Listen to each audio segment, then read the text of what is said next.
इयत्ता 5वी विषय परिसर अभ्यास भाग 1 धडा 14वा वाहतूक प्रस्तावना. मुलांनो, आज आपण जो पाठ शिकणार आहोत त्याचे नाव वाहतूक असे आहे. प्रथम आपण वाहतूक म्हणजे काय हे जाणून घेऊया. वाहतूक म्हणजे एखाद्या ठिकाणावरून दुसऱ्या ठिकाणी व्यक्ती किंवा मालाची ने-आण करणे होय. आजच्या काळात वाहतुकीचे महत्त्व वाढले आहे. ज्या देशाची वाहतूक व्यवस्था भक्कम व जलद असते त्या देशाचा विकास मोठ्या प्रमाणात होतो असे मानले जाते. मुलांनो, आपल्याला माहीतच आहे की प्रत्येक गोष्टीला दोन बाजू असतात. त्यातील एक चांगली तर दुसरी वाईट असू शकते. वाहतुकीचंही तसंच आहे. वाहतुकीच्या सोयी सुविधांमुळे व्यक्ती व वस्तूंची जलद गतीने ने-आण होऊ लागली. त्यातून वेळेची व कष्टाची बचत होऊ लागली. परंतु वाहतुकीच्या साधनांचा मोठ्या प्रमाणात वापर केल्याने ध्वनी प्रदूषण व हवेचे प्रदूषण यासारख्या समस्या निर्माण झाल्या. त्या कशा निर्माण झाल्या व त्यावर कोणते उपाय आहेत या सर्व गोष्टींचा अभ्यास आपण या पाठात करणार आहोत. करून पहा. मुलांना, तुम्हाला एक मुलगा दिसत आहे. त्याचे नाव आहे रवी. रवी तुमच्याच वयाचा आहे. रवीच्या घरापासून रवीची शाळा 1 किलोमीटर अंतरावर आहे. तो आता शाळेत कशा प्रकारे जातो ते पाहू. पहिल्या दिवशी रवी घरापासून शाळेपर्यंत चालत गेला. दुसऱ्या दिवशी तो सायकलवरून शाळेत गेला. तिसऱ्या दिवशी तो स्वयंचलित वाहनाने म्हणजेच मोटार गाडीतून गेला. मुलांनो, रवी तीनही प्रकारे प्रवास करीत असताना त्याने आपले शाळेचे दप्तर नेहमी सोबतच ठेवले होते. तसेच त्याने तीनही प्रवासांसाठी वाहतुकीची साधने बदलली असली तरी प्रवास करण्यासाठी एकाच मार्गाचा वापर केला होता हे आपण पाहिलेच आहे. त्या आधारे तुम्ही खालील प्रश्नांची उत्तरे द्यायची आहेत. या प्रवासासाठी तीनही दिवशी लागलेला कमी जास्त वेळ तुमच्या लक्षात आलाच असेल. आता सांगा, कोणत्या प्रवासात सर्वात जास्त व कोणत्या प्रवासात सर्वात कमी वेळ लागला असेल? रवी पायी चालत जात असताना त्याला सर्वात जास्त वेळ लागला असेल आणि तो मोटार गाडीतून जाताना सर्वात कमी वेळ लागला असेल. बरोबर. कोणत्या प्रवासात रवीला स्वतः साहित्य वाहून न्यावे लागले? रवी पायी जात असताना त्याला स्वतः साहित्य वाहून न्यावे लागले. बरोबर. मुलांनो, तुमच्या मते रवीला कोणता प्रवास आरामदायी वाटला असेल? रवीला मोटार गाडीतील प्रवास आरामदायी वाटला असेल. कोणत्या प्रवासात इंधनाचा वापर करावा लागला? मोटार गाडीने प्रवास करताना डिझेल किंवा पेट्रोलचा इंधन म्हणून वापर करावा लागला. अगदी बरोबर. धूर, आवाज यांचा त्रास कोणत्या प्रवासात जास्त जाणवला? आवाजाचा त्रास मोटार गाडी प्रवासात जास्त जाणवला. पण सर, मोटारीच्या धुराचा त्रास आणि आवाजाचा त्रास चालत जाणाऱ्यांना पण होतोच की. अगदी बरोबर उत्तरे दिलीत तुम्ही. मुलांनो, रवीने 3 प्रकारे केलेल्या प्रवासामुळे आणि या प्रश्नोत्तरांमुळे तुमच्या लक्षात आले असेल की पायी चालत गेल्यामुळे शाळेपर्यंत पोहोचण्यासाठी वेळ अधिक लागला. तसेच दप्तराचे ओझे स्वतः वाहून न्यावे लागल्याने श्रम करावे लागले. या उलट वाहनाचा वापर केल्यामुळे वेळेची व श्रमाची बचत होते. आपण हव्या त्या ठिकाणी तसेच पोहोचू शकतो. त्याचबरोबर तुमच्या हेही लक्षात आलं असेल की स्वयंचलित वाहनासाठी पेट्रोल, डिझेल यासारख्या इंधनांचा वापर करावा लागतो.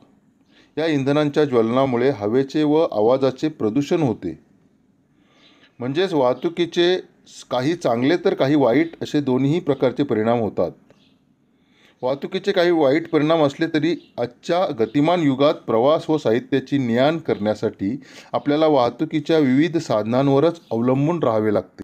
उदाहरणार्थ मोटारसायकल, रिक्षा, कार, बस, ट्रक, रेल्वे, जहाज, विमान ही वाहतुकीची साधने आहेत. यांचा आपल्याला रोजच्या दैनंदिन जीवनात वापर करावा लागतो. वाहतुकीचे फायदे. मुलांनो, वाहतुकीचे जरी काही तोटे असले तरी वाहतुकीचे फायदे अधिक आहेत. ते फायदे पुढील प्रमाणे आहेत. जलद वाहतुकीच्या साधनांचा वापर केल्याने कामे जलद गतीने होतात. त्यामुळे वेळेची व श्रमाची बचत होते. वाहतुकीच्या जलद साधनांमुळे व्यापार वाढीला चालना मिळते. उदाहरणार्थ ग्रामीण भागात एकत्रित केलेले दूध वाहतुकीची जलद साधने असल्यामुळे जलद गतीने मुंबई, पुणे शहरामध्ये पोहोचवता येतात. त्यामुळे दुग्ध व्यवसाय वाढीस लागतो. या साधनांमुळे जागतिक स्तरावर देखील वस्तूंची वाहतूक सहज व सोपी झाली आहे.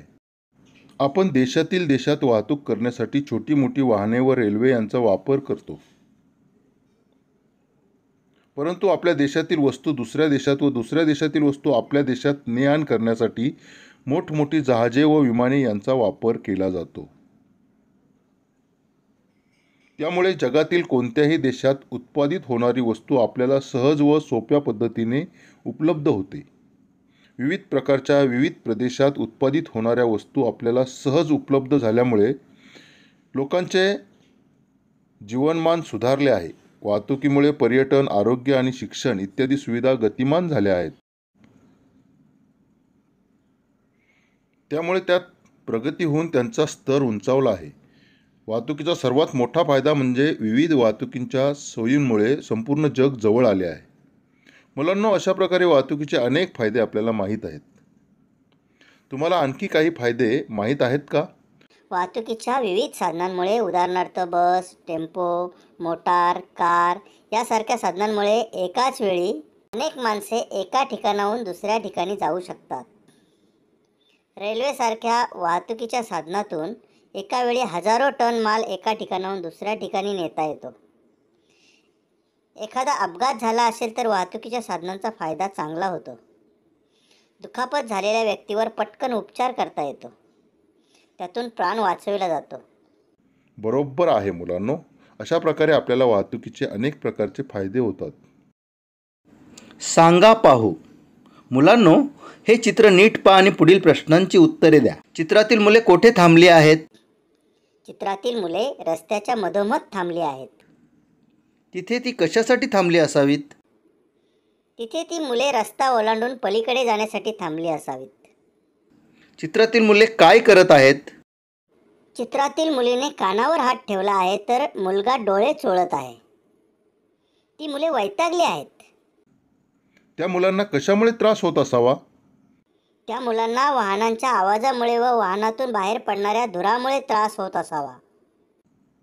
अगदी बरोबर. मुलांनो, आता हे चित्र पहा. या चित्रात तुम्हाला रस्ता, रस्त्यावरील वाहने व रस्त्याच्या कडेला व रस्त्यापासून दूरवर असलेल्या वनस्पती दिसत आहेत. पानाचा तजेलदारपणा पहा. रस्त्याच्या कडेला ज्या वनस्पती आहेत त्यांच्या पानांना तजेलदारपणा नाही, म्हणजे ती पाने कोमेजल्यासारखी दिसत आहेत. तर रस्त्यापासून दूरवर असलेल्या वनस्पतींची पाने ताजीतवानी टवटवीत दिसत आहेत. ती पाने तजेलदार आहेत. पानांचा रंग. रस्त्याकडील वनस्पतींच्या पानांचा रंग कालवंडला आहे, तर रस्त्यापासून दूरवर असलेल्या वनस्पतींच्या पानांचा रंग हिरवागार आहे. वनस्पतींचे स्वरूप. रस्त्याकडील वनस्पतीत तजेलदारपणा नाही, त्या खुरट्या आहेत. त्यांची म्हणावी तशी वाढ झालेली नाही. तर रस्त्यापासून दूरवर असलेल्या वनस्पती दाट आहेत, त्या हिरव्यागार व तजेलदार आहेत. मुलांनो, या चित्राच्या मदतीने आपण रस्त्याकडील व रस्त्यापासून दूरवर असलेल्या वनस्पतींचे निरीक्षण करून वरील गोष्टीतील फरक लक्षात घेतला. यावरून तुमच्या लक्षात आले असेल की जेथे रस्त्यावरून वाहनांची सतत रहदारी चालू असते, म्हणजेच वाहने सतत ये जा करतात, अशा ठिकाणी वाहनातील इंधनांचे ज्वलन होते व त्यामुळे वाहनातून सतत धूर व त्याबरोबर काही विषारी वायू हवेमध्ये सोडले जातात. उदाहरणार्थ carbon monoxide, nitrogen dioxide, sulphur dioxide असे विषारी वायू हवेत सोडले जातात. तसेच डिझेलवर धावणारी काही वाहने धुरावाटे कार्बन, शिसे यांचे सूक्ष्मकण बाहेर हवेत सोडतात. हे बाहेर पडलेले कण हवेत मिसळतात. हे घटक अतिशय जास्त प्रमाणात हवेत मिसळल्यामुळे परिसरातील हवेची गुणवत्ता कमी होते, म्हणजेच हवा प्रदूषित होते. यालाच आपण हवेचे प्रदूषण असे म्हणतो. मुलांनो, सर्व सजीवांना हवा ही गरजेची असते. विशेष करून प्राणी आणि वनस्पती यांना दूषित हवेमुळे खूप मोठे नुकसान पोचते. कसे ते पहा. हवेच्या प्रदूषणामुळे प्राणी व वनस्पतींवर होणारे परिणाम. 1. हवा प्रदूषणामुळे लोकांच्या आरोग्याला धोका संभवतो. श्वासनलिका, डोळे व फुफ्फुसांचे विकार होतात. उदाहरणार्थ डोळे जळजळणे, श्वास घेताना धाप लागणे, दम लागणे इत्यादी. 2. वाहनांच्या सतत येणाऱ्या आवाजामुळे मोठ्या प्रमाणावर आवाज निर्माण होतात. त्यामुळे मन बेचैन होणे, चिडचिड होणे, सतत डोके दुखणे, मन एकाग्र न होणे, मनोविकार इत्यादी परिणाम होतात. वाहतुकीची कोंडी म्हणजेच ट्रॅफिक जाम झाल्यास त्या परिसरात हवेचे व आवाजाचे प्रदूषण वाढते. अशा वाहनांच्या कोंडीत अडकल्याने आरोग्यावर वाईट परिणाम होऊ शकतात. 3. हवा प्रदूषणामुळे वनस्पतींची पाने करपतात व गळतात. नव्याने आलेले कोंब अंकुर जळतात. त्यामुळे झाडांची वाढ व त्यांचा विकास थांबतो. त्यांची उंची व विस्तार यात वाढ होत नाही किंवा बदल होत नाही. 4. वन प्रदेशातील वाहनांची रहदारी वाढल्यास त्या ठिकाणच्या प्राणी व वनस्पती यांच्या जीवास धोका निर्माण होतो. त्यामुळे या प्रदेशातील वन्यजीव दुसऱ्या ठिकाणी निघून जातात. त्यामुळे तेथील वन्यजीव विविधता नष्ट होते. 5. वाहनांच्या धुरातील नायट्रोजन ऑक्साईड आणि सल्फर डायऑक्साईडमुळे ॲसिडयुक्त पाऊस पडतो. त्याला आपण काळा पाऊस असे म्हणतो. त्यामुळे नद्यातील पाणीही दूषित होते. त्यामुळे नदीत असणारे मासे, खेकडे व इतर जलचर यांचा जीव धोक्यात येतो. तसेच नदीकाठावर असणाऱ्या वनस्पतींवरही याचा परिणाम होतो.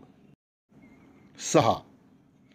वाहनातून मोठ्या प्रमाणावर कार्बन डायऑक्साईडही बाहेर पडतो. हाच वायू प्रामुख्याने जगातील तापमान वाढीस कारणीभूत आहे असे म्हटले जाते आणि जागतिक तापमान वाढ ही संपूर्ण जगासाठी चिंतेची बाब आहे. 7. वाहतूक वाढल्याने मानवी जीवाला धोका वाढला आहे. दरवर्षी अनेक लोक अपघातात आपला प्राण गमावतात. तसेच वाहनांच्या अपघातामुळे जखमी होणे, हात पाय तुटणे, जबर मार लागणे हे प्रकार घडतात. अशा प्रकारे मुलांना वाहतुकीचे वाईट परिणामही आहेत. तसेच भरमसाठ इंधनांचा वापर केल्यामुळे अजून काही वर्षात इंधनांचा तुटवडा निर्माण होऊ शकतो. यासारखे अजून काही परिणाम सांगता येतील. सांगा पाहू. मुलांना वाहतुकीच्या साधनांचे किंवा वाहतुकीचे चांगले व वाईट अशा दोन्ही प्रकारचे परिणाम आपण पाहिले. त्यांचा आधार घेऊन पुढील प्रश्न सोडवा. पायी जाणे, सायकलवरून जाणे, खाजगी वाहनाने जाणे, सार्वजनिक वाहनाने जाणे. मुलांनो, इथे काही प्रसंग दिले आहेत. या प्रसंगास जाण्यासाठी तुम्हा वरीलपैकी कोणता पर्याय कोणत्या प्रसंगासाठी निवडाल ते सांगा. घराजवळ मित्राकडे अभ्यासाला जाण्यासाठी, पायी जाणे, 1 किलोमीटर अंतरावरील शाळेत जाण्यासाठी, सायकलवरून जाणे, परगावी विज्ञान प्रदर्शनास साहित्य घेऊन जाण्यासाठी, खाजगी वाहनाने जाणे, शेजारच्या गावात लग्नाला जाण्यासाठी. सार्वजनिक वाहनाने जाणे. मुलांनो, वरील पर्याय तुम्ही अगदी बरोबर सांगितले. त्यावरून आपल्या असे लक्षात येते की जवळच्या अंतरासाठी आपण पायी गेले पाहिजे. तर अंतर थोडे दूरचे असले व आपल्यासोबत थोडे साहित्य असेल तर ते सायकलवरून नेऊ शकत असू अशा वेळी सायकलचा उपयोग केला पाहिजे. अशा सवयी आपण नेहमीसाठी लावून घेतल्या पाहिजेत. त्यामुळे स्वयंचलित वाहनांचा म्हणजे जी वाहने इंधनावर चालतात अशा वाहनांचा वापर कमी करून त्यातून होणारे प्रदूषण टाळता येते. जिथे अगदीच गरज असेल किंवा अंतर जास्त असेल तर खाजगी व सार्वजनिक वाहनांचा वापर गरजेनुसार केल्यास वेळेची व श्रमाची बचत होते. हे आपण सर्वांनी अंमलात आणले गरजेचे आहे. असे केल्याने वाहतुकीच्या वाईट परिणामांचे जे वाढते प्रमाण आहे ते आपण कमी करू शकतो. प्रदूषण कमी करण्यासाठीचे उपाय. 1. कमी प्रदूषण करणाऱ्या इंधनांचा वापर करणे. काही लोक, विशेष करून खेडेगावात प्रवासी वाहतूक करणारे लोक, आपल्या गाडीत डिझेलमध्ये रॉकेल घासलेट मिसळून वापरतात. त्यामुळे इंधनाचा खर्च वाचतो, पण गाडी मोठ्या प्रमाणात धूर बाहेर सोडते. त्यामुळे हवेचे मोठ्या प्रमाणात प्रदूषण होते. तर असे न करता CNG सारख्या इंधनांचा वापर करावा. 2. वाहने व्यवस्थित चालण्यासाठी तसेच त्यांच्यातून कर्कश आवाज व धूर कमी प्रमाणात बाहेर पडावा यासाठी वेळच्या वेळी वाहनांची देखभाल व दुरुस्ती करणे गरजेचे आहे. 3.